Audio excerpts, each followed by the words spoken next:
come to me.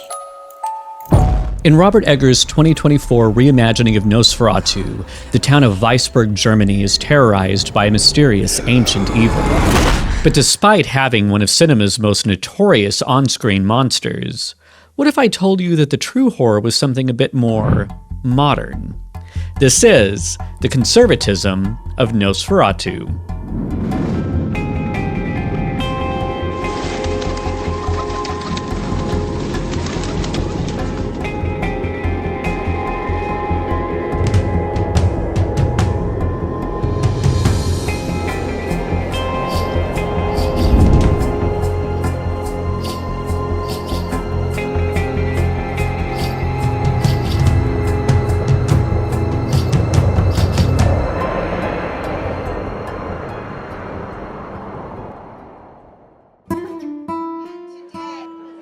The United States is at something of a cultural inflection point.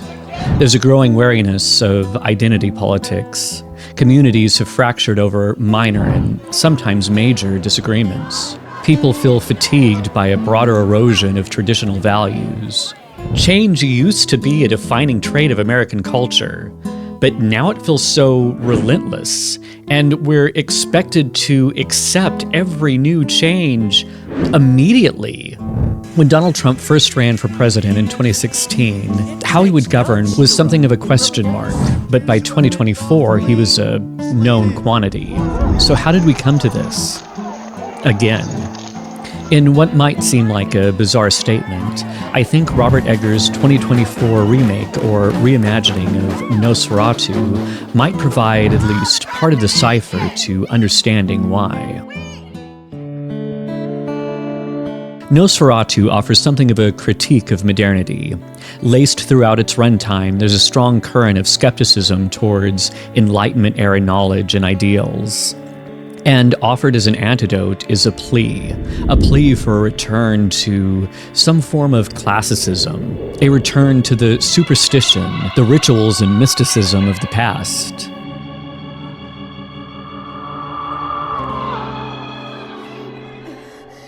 The film opens with a prayer, a heartfelt outpouring of grief from a melancholic Ellen. Come to me, a guardian angel, a spirit of comfort, spirit of any celestial sphere. Anything, hear my call.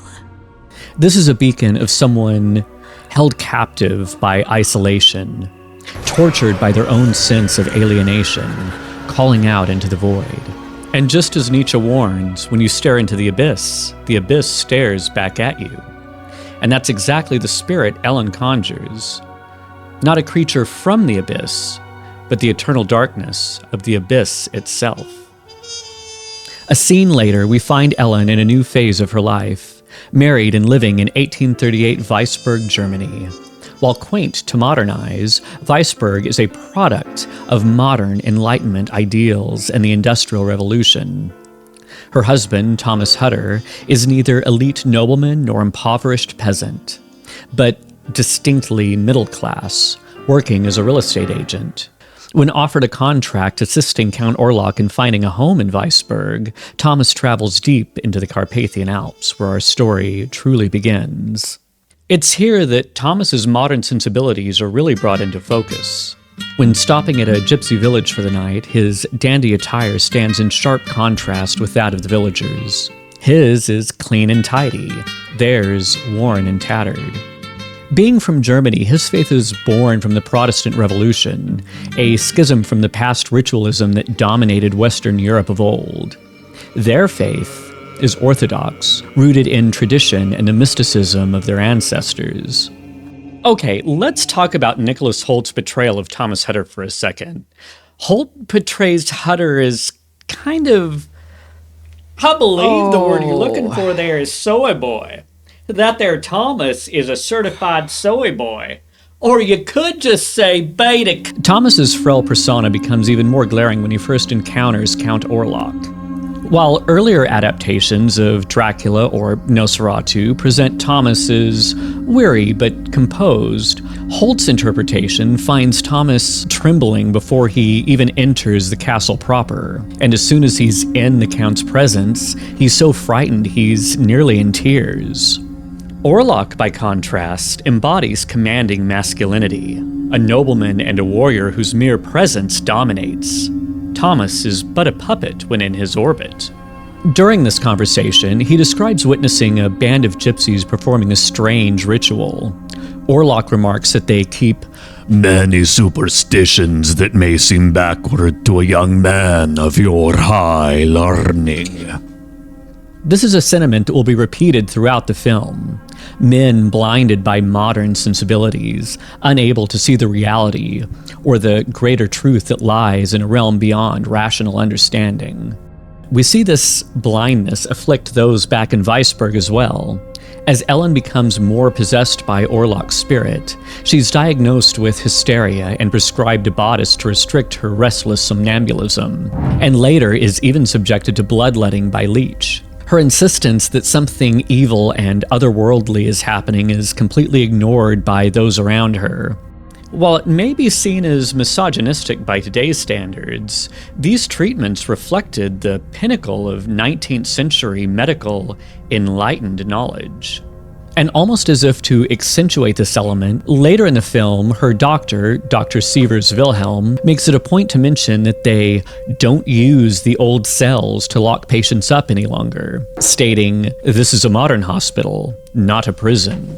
1838 Weisberg isn't the barbarism of the Middle Ages. Ellen's treatment early in the film stems from modern, enlightened thinking. This brings me to one of the film's biggest changes, not only to Stoker's original novel, but to all of its preceding adaptations as well. And that's the character of Albin Eberhard von Franz, this film's proxy for Van Helsing. In every other iteration, he's a respected scholar, and that's it. But here, Albin has been exiled from academia for his obsession with alchemy, mysticism, and dark occultism. This change makes his character something of a symbol of the separation between the past and modern society. As Orlok's possession deepens, Ellen emasculates Thomas by telling him that he can never satisfy her as Orlok does. While this is said under the spell of the Count, it comes across more as drunken words reveal sober thoughts kind of thing. For as loving and sensitive as Thomas is portrayed, Ellen still holds a desire for the primitive, the carnal, the obsessive, what some might view as the more traditionally masculine. In a way, it's this schism from past norms that starts the cut that will eventually tear her and Thomas apart completely. And it's the same schism that condemns her sister-in-law and best friend, Anna, as well. Anna's husband, Frederick, is perhaps the clearest embodiment of the concept of modernity. He berates Albin for believing in medieval devilry and declares, "There is a very real plague happening here." Albin retorts by saying, "I have seen things in this world that would have made Isaac Newton crawl back into his mother's womb. We have not become so much enlightened as we have been blinded by the gaseous light of science. I have wrestled with the devil as Jacob wrestled the angel in Peniel, and I tell you, if we are to tame darkness, we must first face that it exists." Later in the film, Frederick tells Ellen that she and Thomas must leave his estate, but assures her that he will pray for them. Truly the 19th century version of thoughts and prayers. That very night, Anna, along with her children, are killed by Count Orlok. God may have still prominently existed on the tongues of those living in modern cities such as Weisberg, but it had become diluted by the reliance of modern rationalism. Ultimately, Ellen makes the decision to sacrifice herself to Count Orlok, and she confides this only in Albin, who remarks, "In heathen times, you might have been a great priestess of Isis. Yet in this strange and modern world, your purpose is of greater worth." That night, Albin keeps Thomas distracted by taking him to torch the Weisberg estate of Orlok. After realizing that he'd been duped, Thomas makes a plea to rush back and save his wife, screaming, "But it's the only moral thing to do!" But Albin responds, "God is beyond our morals." The film began with Ellen's prayer, and it ends with her submittal to the demon she summoned with it. So Orlok is drawn to Ellen because Well, because it... Yeah! Okay, what this here soy boy is trying to say is that there Ellen was throwing down some pussy that was so dang good, old Orlok couldn't help himself. And then she fucked him to death. Before his consummation with Ellen, Orlok makes clear that she must submit herself to him of her own free will. Her final act of sacrifice wasn't one of coercion or manipulation, it was what she wanted. The film closes with an image of Ellen and Orlok, wrapped in an eternal embrace, as Albin delivers the final, almost Shakespearean closing lines.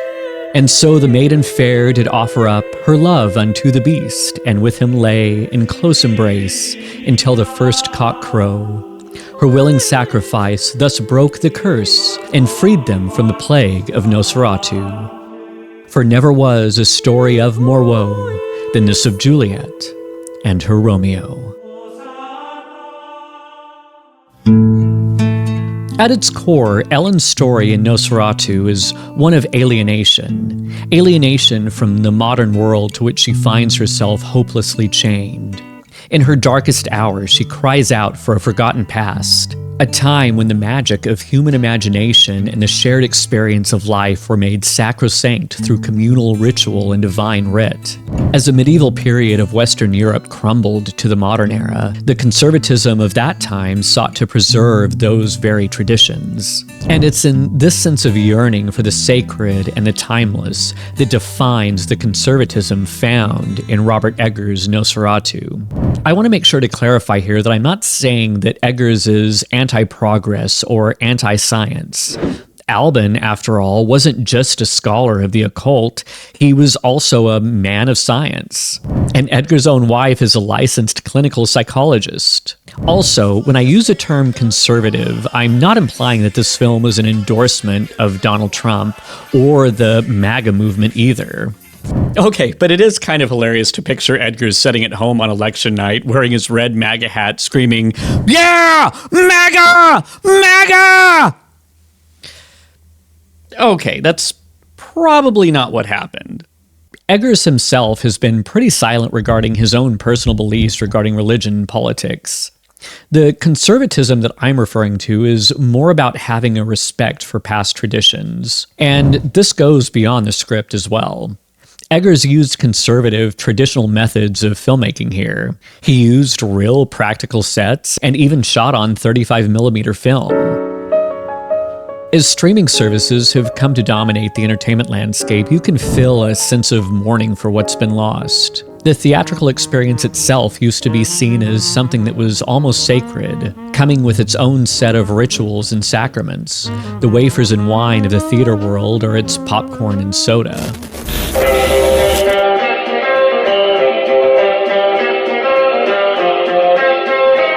Drink Coca-Cola!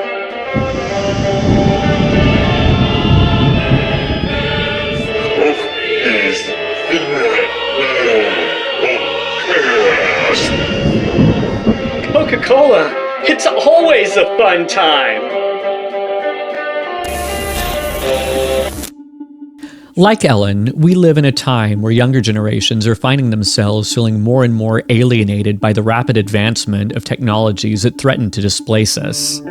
Communities are becoming isolated as more and more of our focus is captured by social media, where black box algorithms function to keep us engaged, not with each other, but with our screens, to keep us scrolling for just a little bit longer. And all while drawing us away from our friends and family who are literally sitting right next to us. We've become so intellectual we can't recognize the devil standing right before our eyes. Young voters who have felt alienated by growing economic displacement, the rise of identity politics, the young men who felt that any display of masculine expression was labeled as toxic. Those are the ones who helped propel Donald Trump to victory this past November. I think there's a salient warning in Nosferatu with the character of Count Orlok. Ellen was so hungry for connection, for something to give her life meaning, that what she conjured and what she was willing to accept as a better alternative was a twisted, perverted corruption of that ideal. Look, I know that there are some of you who are watching this right now who think that the very idea of cancel culture is complete bullshit. But young men have been warning us. They've been screaming that they felt alienated, that they feel like society is leaving them behind. And whether that's true or not, that feeling that they have is very much real. And yet, half of the political and cultural spectrum made them feel completely ignored. So when a candidate like Donald Trump came along and told them that he hears them, that he truly understands them, it was easy for them to mistake his twisted form of false bravado for genuine, strong leadership. I think I'm alone in this group. I think I'm kind of afraid to be alone in this group. I surveyed these people. I focus grouped them. And they are really, really tired of being accused of either racism or sexism because they voted for Donald Trump. And it's one of the reasons why so many of them did. Okay, so I do want to make it really clear that it's not just young male voters who shifted towards Trump. I mean, young women voters also turned out for Trump more than what they did in 2020. And Nosferatu is a story about a young woman. Oh, man. Okay, what he really means to say is women don't like men who are little pussies. So man up. Oh, and every time he says identity politics, what he really means to say is woke culture. I think it's in this way that Eggers' Nosferatu helps us to understand why Trump got elected, and especially why young voters turned to him in 2024. The fractioning, the isolation, the alienation that so many of us have experienced over the last decades has just left us tired and longing for a world that just makes sense. Maybe not in a wholly rational way, but one that restores a sense of meaning and purpose and community. But as our own story unfolds, we too may find that instead of rediscovering a lost brotherhood, we're cast into the darkness and fed to Orlok instead.